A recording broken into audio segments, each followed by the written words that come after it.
on the Zero Hour. I'm your host, Richard RJ Eskow. For more on the conflict in Ukraine and the conflict with Russia, we go now to a writer I've long admired and long read.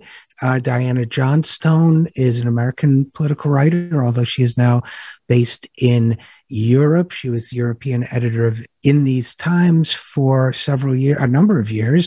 She was press officer of the Green Group of the European Parliament.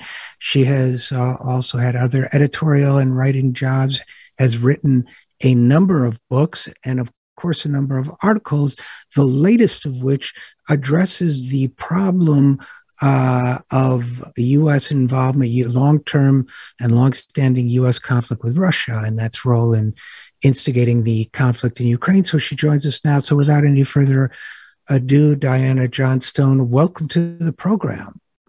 Well, thank you for inviting me. I'm sorry it's such an unpleasant situation to bring together.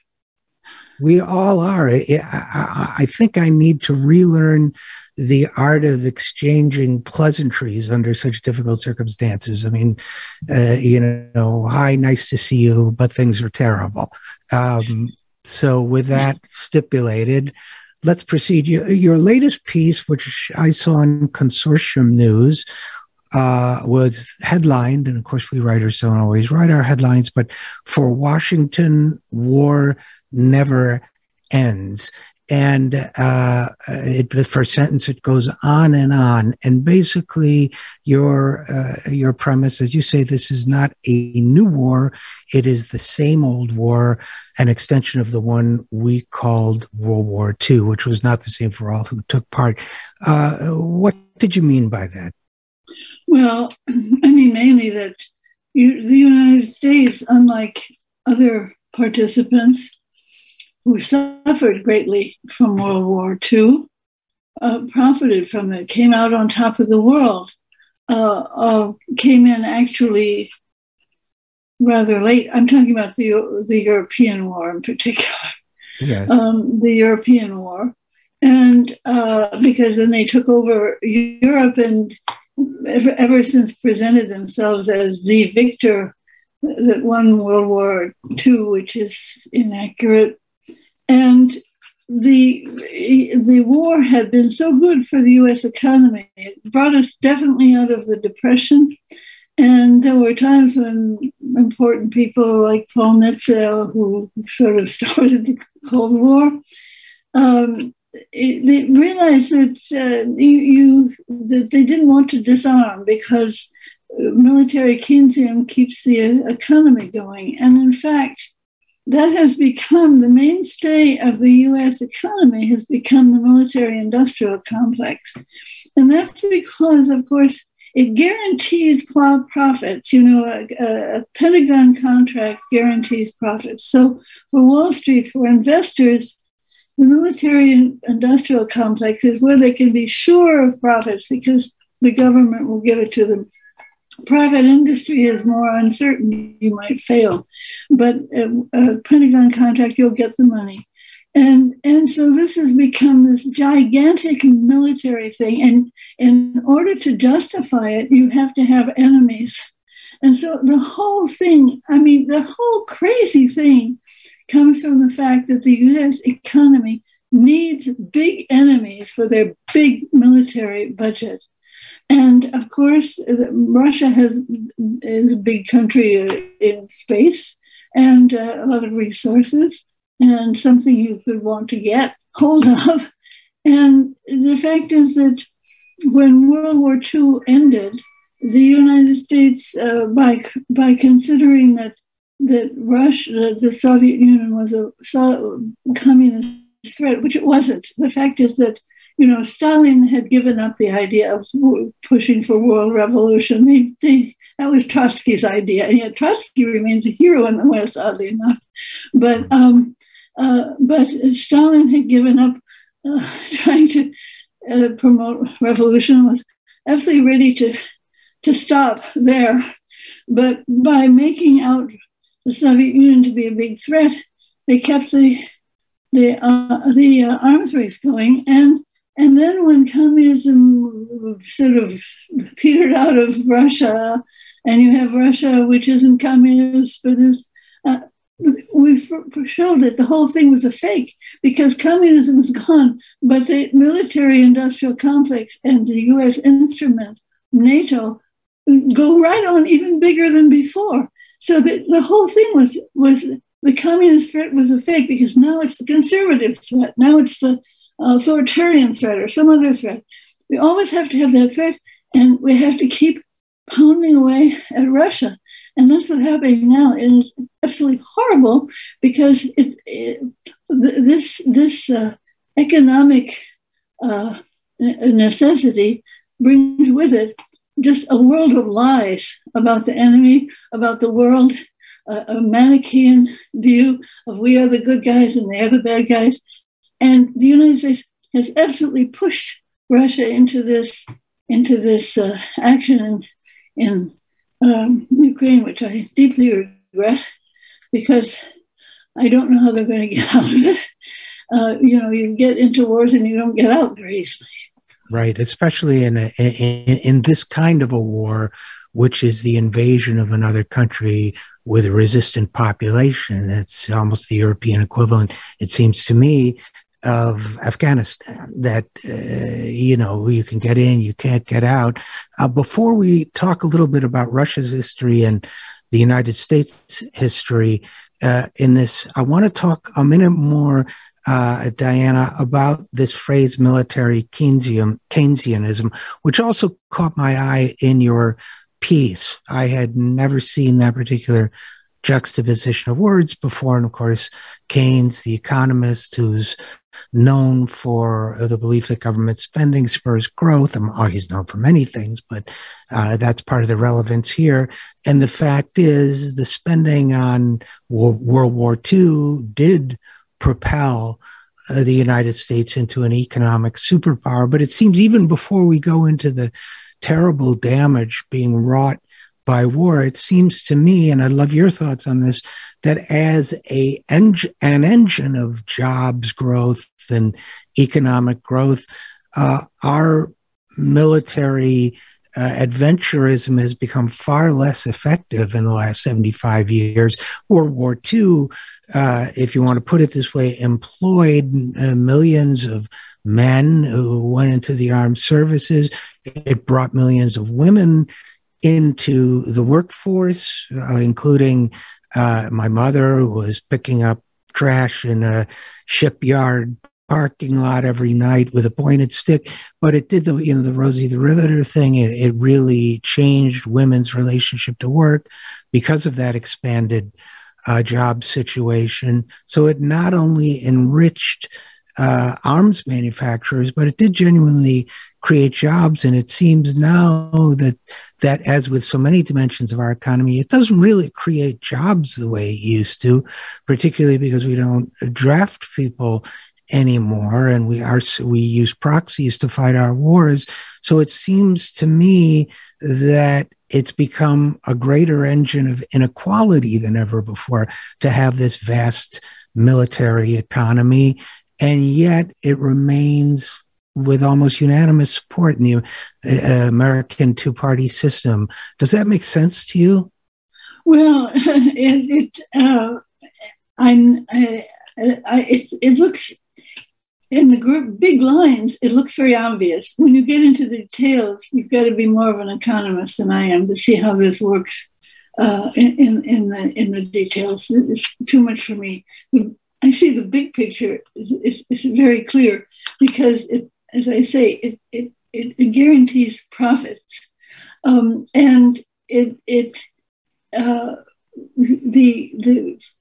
was just listening to an interview by a military man who spoke about Washington Congress people doing what the donors want, and this is the word, because the word donors stuck in my mind because the Congress is for this because the people who contribute to the campaigns are hoping to get something in their district, and something in their district can be a Pentagon contract, and it can be for some little thing. It can be for clothes, buttons, or it can be for the university. I mean, you see, the military industrial complex is not simply arms. It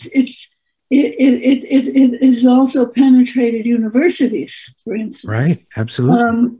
Very much so. There, one university after another gets Pentagon contracts to study this or that aspect of something or other that they can use, they think, in war.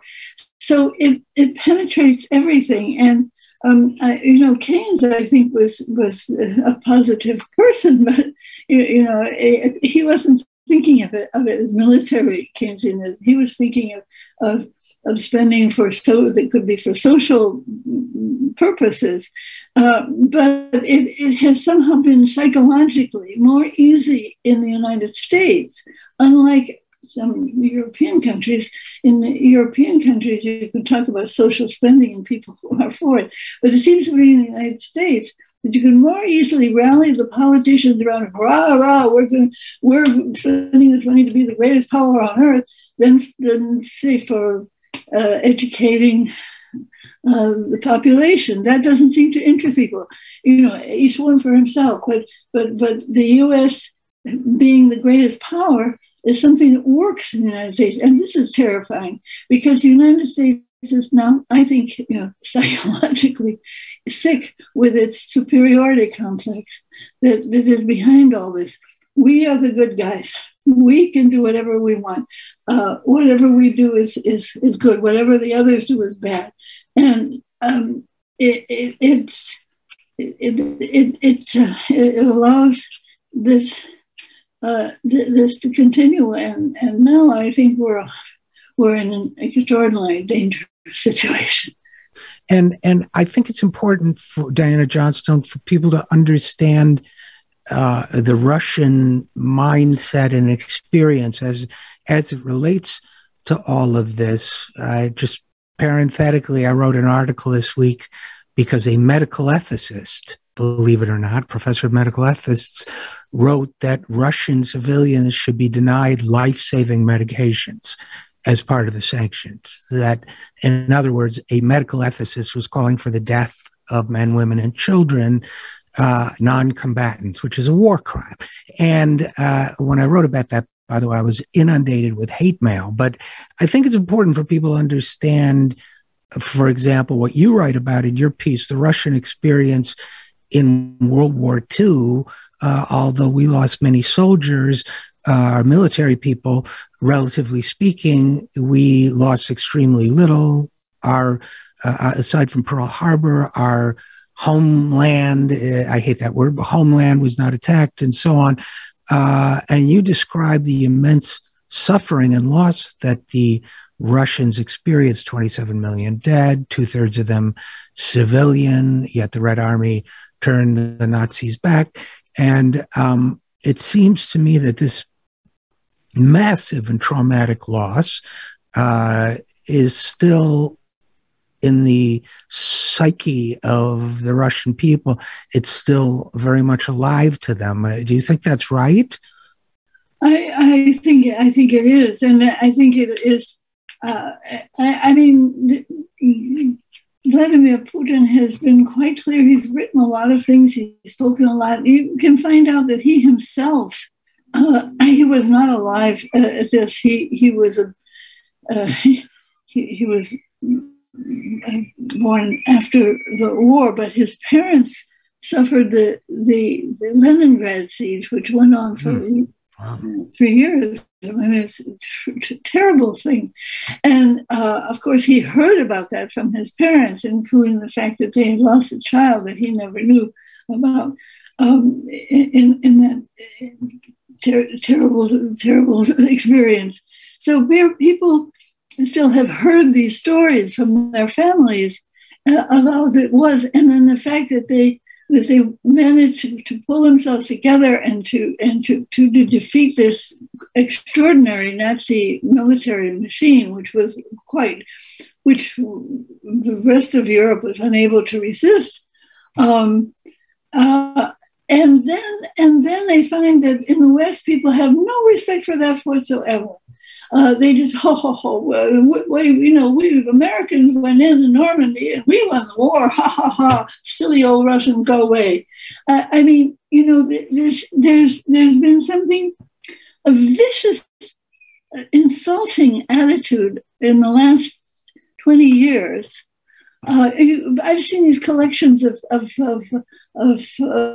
magazine covers portraying Putin as a monster with fangs and some weird thing. I mean, it's unbelievable. There's just been a whole campaign to insult the Russians, to make it out that we consider them subhuman, that anything is good, bad enough for them. And I think this is, for a long time, I've thought, well, the Russians are very patient. I think, unfortunately, the patience ran out.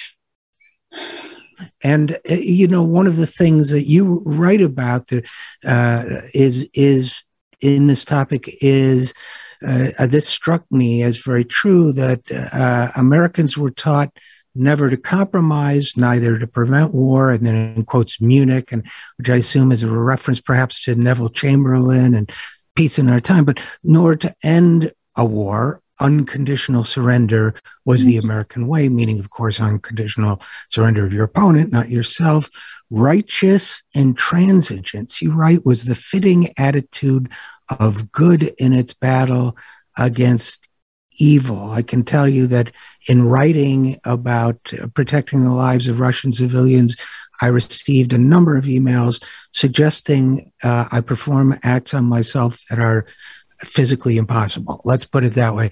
And but these suggestions were clearly meant to convey deep hostility, rage, the idea that not only must we accept that the invasion of Ukraine is morally wrong, a war crime, however you want to characterize it, but that each and every individual Russian man, woman, and child is innately evil and worthy of death, which seems to me to be a part of what you're describing, this battle of good against evil. Everyone who inhabits, Sam Harris, the atheist spokesperson, advocates nuclear bombs for the 6 major Muslim population cities in the world. Whatever it is, if it's war on terror, if it's war against Russia, it's not just a conflict of interest that has led to a physical combat. It is literally a war of extermination against those who we have deemed evil. I assume you agree with that. Do you have any thoughts on that? Well, I can wonder how did it get that way? Of course, I know that. I live in Europe, and I know that Americans are taught right away, saluting the flag every morning, and we're so wonderful, et cetera, et cetera. The United States is much, much more nationalist than any European country would dare to be. Nationalism is considered kind of bad here. The United States considers that nationalism is very bad in every country except their own, right. Except Britain, of course. If it's English speaking, that's okay. But I don't know how popular. Talk about something happened to Nazi Germany, or the Germans went crazy to become Nazi. I think the American nationalism is every bit as insane as Nazism. It takes a slightly different form. The bad guys are someone else. But it's pathological, and I think this American pathology is a threat to the survival of humanity. And you mentioned the fact that we lost we certainly didn't win in Korea. We lost in Vietnam. You write, but military defeat did not cancel America's ideological victory. The greatest triumph of American imperialism has been in spreading itself justifying images and ideology.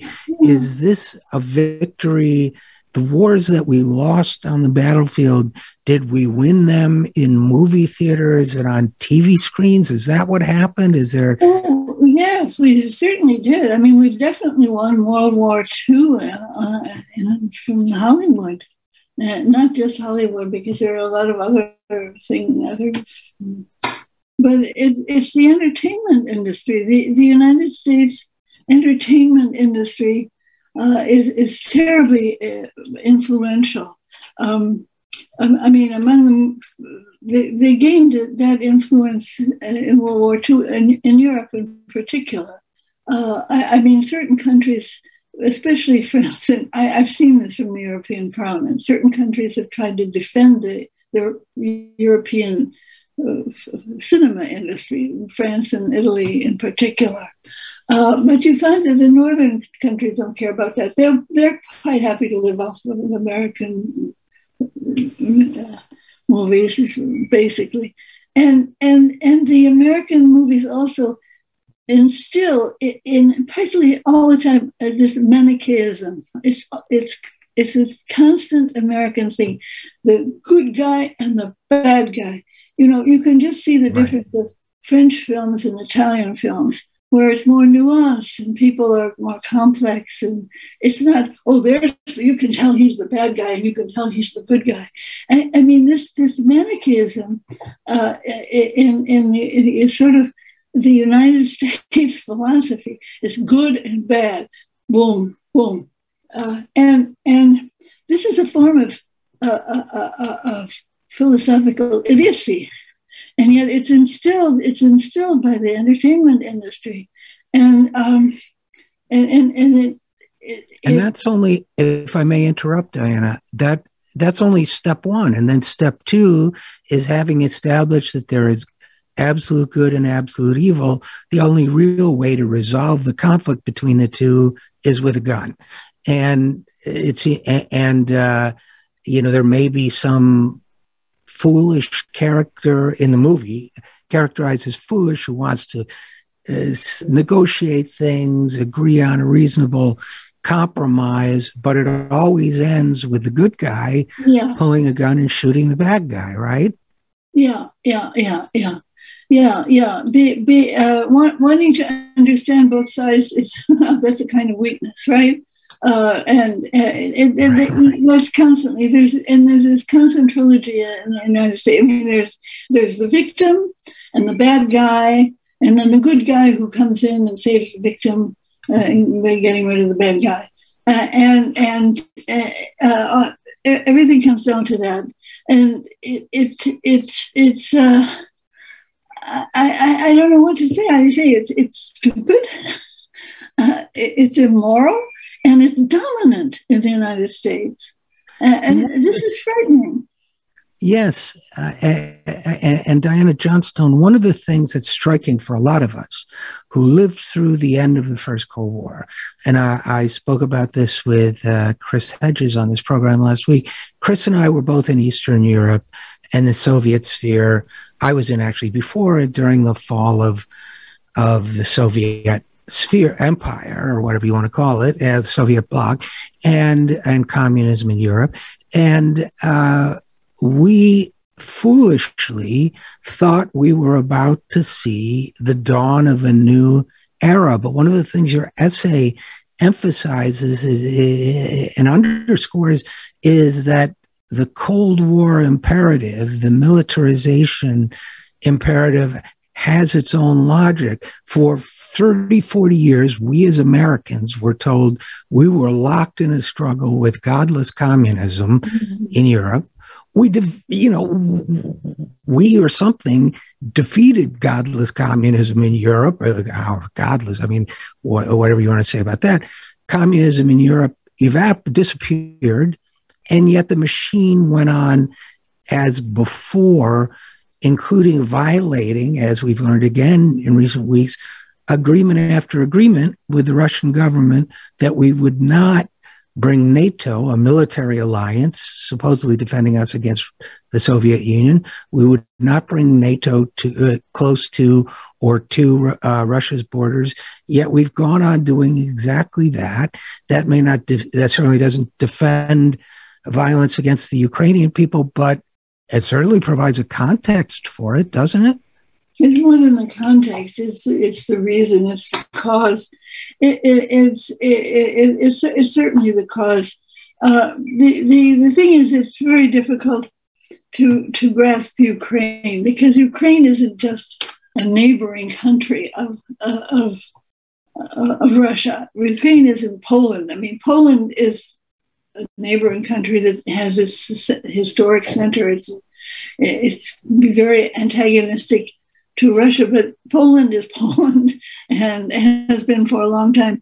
Ukraine has not a real history as an independent state, and it's very mixed. You see the Ukrainians. The fact is, it's extremely divided. You have the Russians in the east who are ethnic Russians and have been part of Russia, etc. And in the West, you have people who've been part of Poland and Lithuania, the Habsburg Empire, completely different history. In the middle, you have probably a whole lot of people who aren't on either of these sides, and you don't hear about them at all, because everything is, the United States has taken over the country with the help of the with the Westerners, who have shut up the people who might be just neutral in the middle. And this is, Ukraine is organically, historically linked to Russia in a unique kind of way that just talking about the Ukrainian as if it were a historic neighboring country, when a large part of it, Putin says this, and I mean, he's right. I mean, maybe he draws the wrong conclusion, but he's absolutely right, that huge parts of eastern and southeastern Ukraine were given to Ukraine by Russia under the Soviet Union. And so this country there should have been a process to try to do something to handle this diversity within Ukraine. And there should have been some sort of federalism or some sort of effort to make Ukraine a bridge between the East and the West. But the West it has to be ours. It has to be all ours, and Russian has nothing to do with it. Russia is bad. And this insistence on making a country which is organically, ethnically, humanly, deeply divided, the symbol of Western civilization against Russia is a provocation beyond belief. And there, you can't, people say, what if it were like this, or what if Mexico? You can't really find an analogy, because the relationship between Ukraine and, I mean, Russia began in Kiev historically. You can't just say, oh, Ukraine there, Russia there. It's not true. And this is a complication of history that people with any, I mean, if Stephen Cohen were still alive, or real experts, or real experts were allowed to say anything in Washington, the fact is there are still people alive who can say something correct about this, but they have all been marginalized. They've all been marginalized by the war party. And I mean, we could make up a good government, but they would never get, we could make up a good Secretary of State and people to handle it, and they would never be approved by the Senate, because the Senate is totally working for the donors, and they're totally working for the military-industrial complex, and they will never approve anybody competent to be Secretary of State. And not that it's our job as journalists to answer this sort of question, Diana, but and there's much more in your article that I recommend that people read, including this gratuitous insult to the memory of the Soviet Union's role in the Second World War from the European Parliament, which stunned me. I hadn't heard that, but I just have to encourage people to read it because we're running out of time. But we're not obligated as journalists to offer solutions when we identify problems. But I love your image and concept of Ukraine as a bridge between Russia and Western Europe, as opposed to an impenetrable arms barrier. Is there, and you're right, I think anyone that had a rational approach to this would not win an election or pass Senate approval. Is there any way to solve this? You know, this could lead to the demise of civilization. This could lead to nuclear war. Is there any way we can contribute to resolving that, if just by telling the truth to one another? Do you have any closing thoughts on that? Well, of course, I'm living in Europe, in France, and part of it, of course, is I see how we're about to have an election in France, and I think there are several leading opposition figures, all of whom would have liked to improve relations with Russia, but now. Of course, they're being denounced as Putin puppets, etc., etc. I think that indeed in France, the what can I call it? The foreign policy specialists, people who think about that, would be overwhelmingly against the present policy. But the United States is the boss, right? And it's more the boss in Germany and in Italy because it occupies them militarily for 75 years. You realize that Germany is a militarily occupied country by the United States military, and believe me, they have their influence everywhere. France is a bit more independent in its head, but the weight is the U.S. The U.S. is still occupying Europe, and it's setting the policy. The rest of the world, I think, is not taken in by this as much as Europe is. But the U.S. has so many means of pressure on everybody. Sure. But I think there is hope. India, for instance, India, Pakistan, the Arab world is not, or even Israel. There's to get outside of Europe and the British Empire, because we're still the British Empire in the English-speaking world. But when you get outside of that, I think there's a lot more of recognition of reality. Right. They're outside the distortion bubble or whatever. Yeah. Well, there's so much more we could talk about, Diana Johnstone, but I encourage people to read your latest article. It's in Consortium News. It's entitled "For Washington, War Never Ends," and sadly, it certainly feels that way. So thank you so much for writing it, and thank you for coming on the program. Thank you very much for your invitation. Thank you. And we'll be right back after this. I'm Richard RJ Eskow, and this is The Zero Hour.